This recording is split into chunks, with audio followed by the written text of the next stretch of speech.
நிறைய பேருக்கு குடி போயிட்டு இருக்காங்க, இங்கேருந்து வேறு பகுதிக்கு போயிட்டு இருக்காங்க. அதுக்கு காரணம் இந்த போதை தான். என்ன, அப்போ நமக்குன்னு ஒரு கடமை இருக்கு. நம்ம மாணவ மாணவிகளுக்கு வந்து நமக்குன்னு ஒரு கடமை இருக்கு. இன்னைக்கு பார்த்தீங்கன்னா 13 வயசு 15 வயசு பசங்க போதைக்கு அடிமையாக இருக்காங்க. கஞ்சா அப்படின்னு போன்ற நிறையா பொருளை வாங்கி இது பண்ணுறாங்க. இரும்பல் மருந்து நம்ம சாப்பிடுவோம், சளி பிடிச்சதுன்னா அதை ஒரு பாட்டில் வாங்கி அப்படியே குடிச்சா போதை வருதுன்னா அதை குடிக்கிறோம். சொல்யூஷன், பஞ்சர் ஓட்டுற சொல்யூஷன் மூந்து பார்த்துட்டே இருந்தால் போதை வருதுன்ட்டு. ஏன்னா அவங்களுக்கு எதெல்லாம் கிடைக்குதோ போதைக்கு எதெல்லாம் கிடைக்குதோ அதெல்லாம் பயன்படுத்தலாம். ஏன்னா வலி மாத்திரையை கரைச்சி விட்டு எதோ இன்ஜெக்ஷனில் ஏற்றுனா போதையா. இந்த மாதிரி பல்வேறு வகையில் மாணவர்கள் இளம் வயசுலேயே வந்து போதைக்கு அடிமையாகிட்டு இருக்காங்க. அப்போ நம்ம தான் இதை மாற்றணும். அப்படின்னா பெரியவங்களால் மாற்ற முடியாது. நம்ம இளைய தலைமுறை இப்போ இருக்கிற நீங்கள் தான் வழிகாட்டி. இன்னும் நீங்கள்லாம் வந்து பிஎட் காலேஜில் படிச்சுட்டு இருக்கீங்க. அடுத்து மாணவர்களை வழிநடத்த போகிறீங்க. நீங்கள் தான் வந்து அவங்கள வழிநடத்த போகிறீங்க. அப்போ இதை மாற்றி அமைக்கணும்னா உங்களால் தான் முடியும். இந்த போதையை ஒழிக்க முடியும் அப்படின்னாலும் உங்களால் தான் முடியும். நாங்களாம் இது வரைக்கும் எங்கள் வம்சத்துலேயே நாங்கள்லாம் சாராய கடைக்கு போனதில்லை. எங்கள் தாத்தா குடிக்க மாட்டார், எங்கள் பெரியப்பா சித்தப்பா எங்கள் அப்பா நான் எங்கள் வம்சத்தில் இன்னைக்கு வரைக்கும் எந்த ஜெனரேஷனும் இன்றைக்கி இருக்கிற என்னுடைய பையன் வரைக்கும் யாரும் நாங்கள்லாம் வந்து இதே கிடையாது. அந்த மாதிரி போதை பக்கமே போனதில்லை. சாராய கடை போட்டிருக்காங்கன்னா கொஞ்சம் தள்ளி வந்துடும். பீடி சிகரெட்டு குடிக்கிறாருன்னா கூட கொஞ்சம் தள்ளி போய் குடிங்கன்றுவோம். அந்த மாதிரி தான் வாழ்ந்துட்டு. அந்த மாதிரி உருவாக்க வேணும். நம்ம இப்போ குழந்தைங்களை அடுத்து உங்கள் குழந்தைங்களை உங்கள் அப்பா அம்மாவை கூட உங்கள் அப்பாவை சொல்லி திருத்த வேணும். நிறையா விஷயங்கள் உங்கள்கிட்ட வந்து எங்கள் காலத்துலலாம் எங்கள் பெற்றவங்க எங்களை வளர்த்துனாங்க, ஈஸியாக வளர்த்துட்டாங்க. இந்த சமூகம் நல்லா இருந்தது. இந்த சமூகத்தோட கூட அன்னைக்கெல்லாம் வந்து தள்ளாடிட்டு ஒருத்தர் வந்தாலே பொம்பளைங்க வீட்டு வாசலில் உட்காந்துருந்தா வீட்டுக்குள்ளே எடுத்துட்டு போயிடுவாங்க. ஏதோ குடிகாரம் வரான்னு. இன்னைக்கு ஊரே குடிகாரனா இருக்காங்க.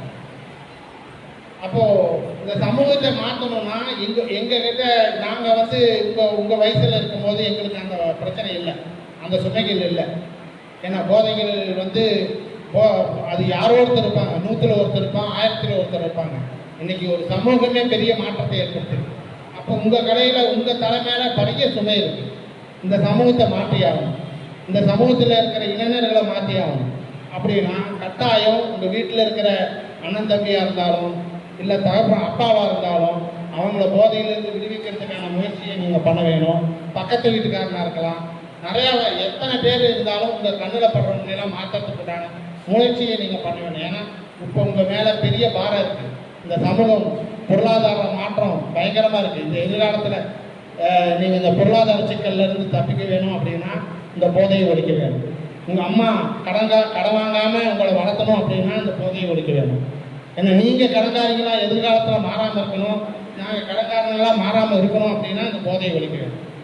அப்போது அடிப்படையில் நம்மளை பொருளாதார ரீதியாகவும் குடும்ப ரீதியாகவும் சீரழிக்கிறது இந்த போதை தான். இந்த போதையை நாம் ஒழிக்கிறதுக்கான இளைஞர்கள் கட்டாயம் நீங்கள் முயற்சி எடுத்து இந்த உங்கள் பகுதியில் இருக்கிறவங்க உங்கள் வீட்டில் இருக்கிறவங்களை இந்த போதையிலேருந்து மீட்டெடுக்கணும்னு ஒரு சபதத்தை ஏற்படுத்திக்கணும். இங்கே இருக்கிற இளைஞர்களும் சரி, போதையோட கோஷத்தை மட்டும் போடக்கூடாது. உங்கள் சக நண்பர்கள், உங்கள் வீட்டில் இருக்கிற சக உறவினர்கள், உங்கள் வீட்டில் இருக்கிற அப்பாவாக இருந்தாலும் தாத்தாவாக இருந்தாலும் சரி, அவங்கள போதையிலேருந்து மீட்டெடுக்கணும் அப்படின்னு நினச்சா மட்டும்தான் நீங்கள் அடுத்த தலைமுறைக்கே போக முடியும். இல்லைன்னா போக முடியாது. ஏன்னா இன்னைக்கு பார்த்தீங்கன்னா போன வாரத்துலேருந்து நான் இது வரைக்கும் ஒரு 6 போர்டு பார்த்துட்டேன். சின்ன வயசில் 17 வயசு 18 வயசு. நேற்று அந்த முரளி ஜுவல்லர்ஸுக்கு பக்கத்தால் ஒரு ஆக்சிடெண்ட்டு. முரளி ஜுவல்லர்ஸுக்கு பக்கத்தால் ஒரு ஆக்சிடெண்ட். 2 இளைஞர்கள் பைக்கில் போய் லாரியில் கீழே விழுந்து செத்து போயிட்டாங்க. காலையில் 7:30 மணிக்கு. 7:30 மணிக்கு 2 பேரும் தண்ணி போட்டு விழுகிறான். அது 17 வயசு தான் அந்த பையனுக்கு. இன்னொரு பையனுக்கு 19 வயசு. லாரியில் விழுந்து இறந்து போயிட்டான். இது யார் குற்றம்? இப்போ இளைஞர்கள், இந்த சமுதாயத்தை இளைஞர்களை இப்படி கெடுத்து வச்சிருக்கு. அப்போ உங்களுடைய நண்பர்களை மாற்ற வேண்டியது உங்களுடைய கடமை. உங்களுடைய உறவுக்கார பசங்களை மாற்ற வேண்டியது உங்களுடைய கடமை. ஏன்னா இந்த சமூகத்தை மாற்ற வேண்டியது உங்களுடைய கடமை. இதிலிருந்து நம்ம தவறிட்டோம் அப்படின்னா டோட்டலாக இல்லை, நம்மளுடைய வயசே ஆயுசே. இப்போ நம்ம தாத்தாலாம் 100 வயசில், எங்கள் தாத்தாலாம் சாகும்போது 100 வயசு, எங்கள் அப்பாவுக்கு 80 வயசு. இப்போ ஆரோக்கியமாக இருக்கிறார், என்னையோட ஆரோக்கியமாக இருக்கிறார். ஆனால் நீங்கள் அந்த வயசை எட்ட முடியுமா அப்படின்னா இந்த போதையிலிருந்து இந்த சமூகத்தை மீட்டெடுத்தால் மட்டும்தான் பொருளாதாரத்திலேருந்து எல்லாத்துலேயுமே ஏற்றமடைய முடியும். உங்கள் குழந்தைகளை நல்ல முறையில் வளர்த்தெடுக்க முடியும். அப்போ தான் இந்த சமூகத்தை மாற்றுவதன் மூலியமாக தான் உங்கள் குடும்பம், உங்களுடைய வருங்கால சந்ததியினர் எல்லாமே டெவலப் ஆக முடியும். அப்படிங்கிறத மனசில் வச்சுக்கிட்டு இந்த சமூகத்தை மாற்ற வேண்டும் என்கிற உறுதியோடு இந்த நிகழ்விலிருந்து, அதாவது இப்போ நிகழ்ச்சி முடியல, இந்த நிகழ்விலிருந்து வெளியே போகும்போது கட்டாயம் இந்த சமூகத்தை நாம் மாற்ற வேணுங்கிற ஒரு முழு அக்கறையோடு போகணும்னு வேண்டி கேட்டு விடைபெறுகிறேன். நன்றி. அடுத்து உங்கள் கல்லூரி முதல்வர் அவர்கள் வாழ்த்துரை வழங்கிட உங்கள் கரவழி மூலமாக அழைக்கின்றேன்.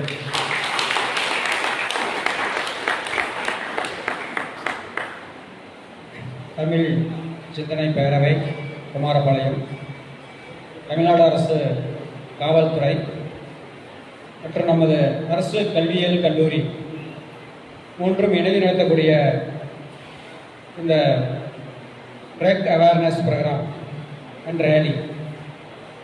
ஸோ இந்த இனிய தருணத்தில் உள்ளபடியே நம்ம நன்றி சொல்ல கடமைப்பட்டிருக்கிறோம். ஏன்னா நமக்கு ஃப்ரீக்வெண்ட்டாக from RJD office as well as DC office இங்கே ட்ரக் அவேர்னஸ் கிளப் ஒன்று நம்ம காலேஜில் ஃபார்ம் பண்ணியிருக்கோம். ஸோ அது சம்மந்தமாக இந்த drug awareness program every week we have to send one program schedule. So அதை நம்மளால் நடத்த முடியல. ஏன்னா நிறையா நமக்கு இதை தவிர்த்து நிறையா ப்ரோக்ராம்ஸ் இருக்குது. ஸோ அட்லீஸ்ட் ஒரு மந்த்லி ட்வைஸாவது நடத்தலாம் அப்படின்னு பிளான் பண்ணிட்டோம். அன்ஃபார்ச்சுனேட்லி சார் ஒரு ரைட் டைமில் நம்மளை அப்ரோச் பண்ணார். ஸோ இந்த மாதிரி ப்ரோக்ராம் எங்களுக்கும் தேவை சார் அப்படின்னு நான் உடனே அதுக்கு அக்செப்ட் பண்ணிட்டேன். ஸோ இந்த ட்ரக் அவேர்னஸுடைய முக்கியத்துவம் என்ன அப்படிங்கிறத ஐடியாலஜிஸ்ட் கார்ல் ரோஜர் அப்படிங்கிறவர், whatever be the addict is bad, no matter whether it is a consuming alcohol or taking narcotic drugs or morphine drugs, whatever it is, so all those things are bad or evil things. So அந்த மாதிரி ஒரு code கொடுத்துருக்காரு. நம்ம as a philosophist as well as ideologist, so we have to follow எதெல்லாம் நம்ம உடம்புக்கு தீமை தரக்கூடிய மெட்டீரியல்ஸ். ஸோ அந்த கேட்டகரி எல்லாமே அந்த ஈவன் எந்த ஃபார்மில் இருந்தாலும் எல்லாமே டைரெக்டாக எதை பாதிக்கும் அப்படின்னா நம்ம ஆஸ் அ எஜுகேஷனிஸ்ட் நமக்கு தெரியும். So what are the internal organs that are affected by those kind of materials. So பேசிக்காக பார்த்தீங்கன்னா நம்ம லிவர் அதிக அளவில் டேமேஜ் ஆகும். அதுக்கடுத்து பார்த்தீங்கன்னா கிட்னி டேமேஜ் ஆகும். அப்படியே சொன்ன மாதிரி இன்டர்னல் ஆர்கன் ஒவ்வொரு பார்ட்டாக உங்களுக்கு டேமேஜ் ஆகிட்டே வரும். ஸோ அது அட்ட ஸ்டேஜ் உங்களுக்கு உடனே தெரியாது. ஸோ அது நம்ம அந்த பேசிக்காக ஒரு டாக்டர்கிட்ட போகும்போது தான் what are the evil effect of those particular drugs அப்படிங்கிறது நமக்கு தெரிய வரும். நான் இப்போ ஆக்சுவலி எல்லா ஃபீல்டுலேயும் மோஸ்ட்லி மெடிக்கல் அண்ட் பாராமெடிக்கல் அந்த ஃபீல்டில் நான் ஒர்க் பண்ணிட்டு வந்ததுனால எனக்கு மோஸ்ட்லி டாக்டருங்க கூட கொஞ்சம் அதிக கான்டாக்ட் இருக்கும்.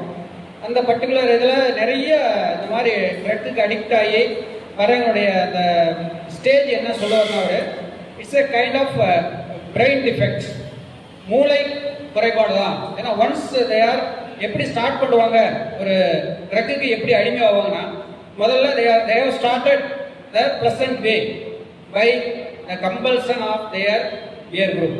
அதான் ஃபர்ஸ்ட் ஸ்டெப். பியர் குரூப்பு இன்னைக்கு நம்ம பார்க்குற நிறைய வீடியோவில் பார்க்குறோம், சினிமாவில் பார்க்குறோம். பார்த்தீங்கன்னா எல்லாமே அந்த லாங்குவேஜ் ஆர் யூசிங் லாங்குவேஜ் மாமா மச்சான், அந்த அண்ணன் தம்பி உறவே அங்கே வராது, எல்லாம் மாமா மச்சான் உறவு தான். ஸோ அப்போ ஃபஸ்ட்டு அவனை கம்பல் பண்ணி ஃபோர்ஸ் பண்ணி ஒரு கட்டிங் அடிடா மச்சான் அப்படின்னு அவனை இன்சிஸ்ட் பண்ணிட்டுருவாங்க. ஆஃப்டர் தட் அவன் அதை என்ன நினைப்பானா, that is a pleasant way of entering to the heaven அப்படிங்கிற மாதிரி நினைப்பான். டைம் காலம் போக போக அந்த அவனோட ப்ரெஷருங்கிற அந்த பெராமீட்டர் அப்படியே டிஃபென்ஸ் ஆகிட்டே வரும். டிஃபென்ஸ் ஆகிட்டே வந்துட்டு எது இன்க்ரீஸ் ஆகிட்டே வரும்னா இந்த பாடியில் இருக்கக்கூடிய இன்டர்னல் ஆர்கன்ஸ், நான் ஏற்கனவே சொன்ன மாதிரி இந்த மெயினாக பிரெயின் அஃபெக்ட் ஆகும், அப்புறம் நர்வ்ஸ் அஃபெக்ட் ஆகும். ஃபர்ஸ்ட் சார் சொன்னாங்க ஒரு எக்ஸ்பீரியன்ஸ், ஒரு கேஸ் இந்த மாதிரி ஒரு பர்டிகுலர் டைமுக்கு மேலே கை நடுங்க ஆரம்பிச்சிருச்சுன்னு சொன்னார் இல்லையா, அந்த மாதிரி அவங்களுக்கு அந்த டூரேஷனில் without alcohol consumption or any kind of drug consume பண்ணாமல் அவங்களால இருக்க முடியாது. நர்வ் இம்பல்சஸ் வந்து வேற மாதிரி அவங்கள ஸ்டிமுலேட் பண்ணிவிடும். ஸோ ஃபைனலாக என்ன ஆவாங்கன்னா they are completely addict to the drug. So அதனால் இப்போ அதெல்லாம் அவாய்ட் பண்ணோம் அப்படின்னா என்ன, எப்படி நாம் வந்து as a teaching society how we have to avoid அப்படின்னா இந்த ஃபோர்மோஸ்ட் ரோல் யாருன்னா the first and primary role வந்து டீச்சர்ஸ், ரெண்டாவது ரோல் பார்த்தீங்கன்னா பேரண்ட்ஸ், தேர்டு தான் கவர்மெண்ட். இப்போ நம்ம வரும்போது நம்ம எல்லாம் கோஷம் போட்டுட்டு வந்தோம், வந்துட்டு நான் ரிட்டர்ன் போகும்போது அங்கே ஒரு பேட் கமெண்ட்ஸ் என்ன அப்படின்னா கவர்மெண்ட்டே ஒயின் ஷாப்பை ஆரம்பிச்சுட்டு குடிக்காதனா எவன் குடிக்காம இருப்பான், இதான் அங்கே நடந்த கமெண்ட். இதில் வந்து நம்ம இன்டீரியராக போக முடியாது, இட்ஸ் த கவர்மெண்ட் பாலிசி. இதை வந்து ஒரு சப்பு கட்டாத நீ வந்து ஒன்று கண்ட்ரோலில் இருந்தால் தான் உன்னை நீ காப்பாற்றிக்க முடியும். This is the actual fact. So அப்போ இந்த என்ன platform schools, colleges, universities, so இதில் வந்து இந்த பிளாட்ஃபார்ம் தான் வந்து இந்த ட்ரக் அவேர்னஸ் சம்பந்தமான ஒரு இதை எக்ஸ்போஸ் பண்ணால் அங்கே வந்து கொஞ்சம் ரெஸ்ட்ரிக்ஷன் இருக்கும், இதை வந்து மாணவர்களுக்கு கன்வே பண்ண முடியும் அப்படிங்கிற ஒரு எதிர்பார்ப்பு இந்த சமுதாய சிந்தனை. It is not wrong. கண்டிப்பாக they're expecting something more from us, how you are going to do the society அப்படிங்கிறத எதிர்பார்ப்பாங்க. ஸோ ஆஸ் எ அந்த மாதிரி எதிர்பார்ப்புக்கு நாம் என்னன்னா ஒரு சமுதாய சிந்தனையோடு இதை நம்ம பண்ணுறோம். அப்போ பிகினிங்கில் என்ன அப்படின்னா how you are going to identify the persons who are affected in those kind of addiction. அது ரொம்ப முக்கியமானது. அதுக்கு என்னென்ன சிம்டம்ஸ் தெரியும், இதை வந்து ஃபர்ஸ்ட் பேரண்ட்ஸ் தான் ஐடென்டிஃபை பண்ணோம், அதுக்கடுத்து தான் ஸ்கூல் லெவலுக்கு வரும், செகண்ட் ஸ்டேஜும் நம்ம ஸ்கூல் ரெஸ்பான்சிபிலிட்டி வரும். அந்த மாதிரி அடிக்ட் ஆனவங்க என்னென்ன சிம்டம்ஸ் இருக்கும் நமக்கே தெரியாது, பட் we can identify. என்னன்னா they are completely avoiding the social activities. சமுதாய சம்பந்தமான நிகழ்வுகளில் கலந்துக்கணும். இப்போ நம்ம எல்லாம் இப்படி கேதரிங் இருக்கு இல்லையா, இந்த மாதிரி not only even it is a good or bad whatever it is, but they are avoiding such a kind of the common programs. இதெல்லாம் கொஞ்சம் அவாய்ட் பண்ணுவாங்க, பின்வாங்குவாங்க, வரமாட்டாங்க. ஸோ அது ஒரு சிம்டம். அதுக்கடுத்து பார்த்தீங்கன்னா they are not at all eating at the right time. காலையில் tiffin சாப்பிட்டா 8:30 சாப்பிட மாட்டாங்க, 9 o'clock 11 o'clock ரொம்ப irregularity இருக்கும். அவங்களுக்கு இந்த டைத்துக்கு சாப்பிடணும் அப்படிங்கிற அவங்களுக்கு சாப்பிட வேண்டிய ஒரே உணவு அதுதான் ட்ரக். காலையில் 3-4 மணிக்கு எந்திரிச்சு டீ சாப்பிட போகிற மாதிரி போகிறீங்களாம் நம்ம வில்லேஜில் பார்க்கலாம். அப்போ இருந்தது, இப்போ அந்த ட்ரெண்டு கொஞ்சம் மாறிடுச்சு. அப்போ வந்து சாராயம் அங்கே காய்ச்சுவாங்க. இப்போ அந்த ட்ரெண்டெல்லாம் மாறி இப்போ அது மாதிரி டீ கடைக்கு போகிற மாதிரி சாராய கடைக்கு போகிற அந்த ட்ரெண்டு கொஞ்சம் மாறிடுச்சு. பட் இருந்தாலும் அவங்களுடைய அந்த 3 வேலையும் அவங்க இந்த ஆல்கஹால் இருந்தாலும் அதை கன்சியூம் பண்ணிட்டு they can able to manage. அதனால் அவங்களுக்கு அந்த டயத்துக்கு பசி இருக்காது. மூணாவது சிம்டம் என்னன்னா அந்த ஃபேமிலி மெம்பர்ஸ் கூட ஒரு அடாப்டபிலிட்டி இருக்காது, எதுலையும் பின்தங்குவாங்க. ஒரு நல்ல விஷயம், நல்ல ஃபங்க்ஷன் வீட்டில் நடக்குது, they are not at all happy, ரொம்ப ஹாப்பியாக வந்து முகமலர்ச்சியோட அந்த பார்ட்டிசிபேஷன் இருக்காது. பார்த்தா ஐடென்டிஃபை பண்ணிடலாம் they are somewhat they are affected அப்படிங்கிறத நம்ம we can able to understand. So அந்த மாதிரி புறக்கணிப்பாங்க. ஒரு திருவிழாவுக்கு நார்மலாக வரமாட்டாங்க. திருவிழாவுக்கு நம்ம எல்லாம் மேக்கப் பண்ணிட்டு அங்கங்கே போவோம், அவங்க கண்டிப்பாக நீங்கள் போங்க நான் வரேன் அப்படின்ட்டு ஐடியாலாம் இருக்க லைக் பண்ணுவாங்க. ஈவன் ஹாஸ்பிட்டல்ஸ் ஏதாவது உடம்பு முடியல ஹாஸ்பிட்டலுக்கு அழைச்சிட்டு போகிறோன்னா அவங்க டினை பண்ணுவாங்க. என்ன காரணம்னா அங்கே போனால் இந்த விஷயம் வந்து வெட்ட வெளிச்சத்துக்கு வந்துடும்.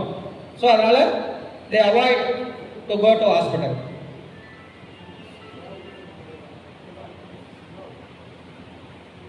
ஸோ இப்போ இந்த மாதிரியான சிம்டம்ஸ் எல்லாம் நம்ம ஐடென்டிஃபை பண்ணிட்டு அப்போ actually what is the problem அப்படிங்கிறத ஃபர்ஸ்ட் டயக்னைஸ் பண்ணணும். பட் இதில் டயக்னைஸ் பண்ணுறதுக்கு முக்கியமான ரோல் வந்து டாக்டர்ஸ் தான். டாக்டர்ஸ் டயக்னைஸ் பண்ணுறது ஒன்ஸ் ஃபார் ஆல் அவங்களை வந்து கவுன்சிலிங் அப்படிங்கிற ஒரு சென்டருக்கு கூட்டி போய் நாங்கள் நிறுத்திட்டாவே டாக்டர்ஸ் கேன் ஐடென்டிஃபை, அவங்களோட ப்ரிலிமினரி சிம்டம்ஸை வச்சு அவங்க ஐடென்டிஃபை பண்ணிடுவாங்க. ஸோ ஆட்டோமேட்டிக்காக வாட் இஸ் சைக்காலஜிக்கல் அப்ரோச், அவங்க சைக்காலஜிலாம் எப்படி அப்ரோச் பண்ணணும் அப்படிங்கிற கவுன்சிலிங்லேயே we can able to identify.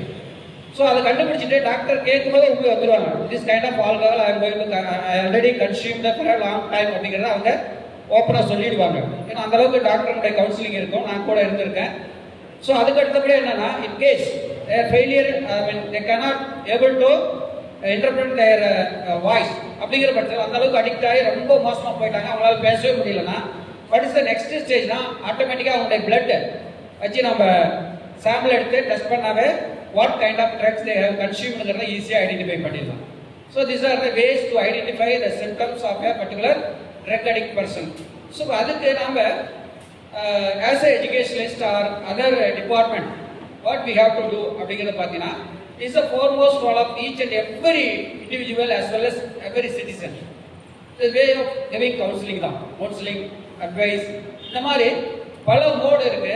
So அதை இன்னும் பார்த்தீங்கன்னா இன்னும் நிறையா நாட்டு மருத்துவ வைத்தியங்கள் நிறையா வந்து இந்த ட்ரக் அடிக்ட்டுக்கு அடிமையானங்களை கொஞ்சம் ரெக்கவரி பண்ணி கொண்டு வரதுக்கான வாய்ப்புகள்லாம் இருக்கு. ஸோ அதுக்கு எங்கேயாவது நமக்கு சோர்ஸ் தெரிஞ்சுன்னா அதை வந்து அவங்களுக்கு இன்ட்ரடியூஸ் பண்ணலாம். யார் இது மாதிரி கவுன்சிலிங் சென்டர் வச்சிருக்காங்க ட்ரக் அடிக்ட் ஆனவங்களை மறுவாழ்வு மையம் மாதிரி அவங்க மறுவாழ்வு மையத்தில் சேர்த்து அவங்களுக்கு ட்ரீட்மெண்ட் எடுத்துக்கிறதுக்கான அட்வைஸ் பண்ணலாம். What ever be advice, but எல்லாருமே அந்த அட்வைஸ் கேட்கறாங்களா? ஒன்ஸ் ட்ரக் அடிக்ட் ஆனவங்க எல்லாருமே அந்த அட்வைஸ் கேட்கறாங்களான்னு பார்த்தா it is very very limited persons தான் கேட்குறாங்க. ஒரு 25% கேட்குறாங்கிறது பெரிய விஷயம். ஈவன் என்னுடைய ப்ரெசன்ஸ்லேயே அந்த டாக்டர்ஸ் வந்து ரொம்ப ஸ்ட்ராங்காக அட்வைஸ் பண்ணுவார்.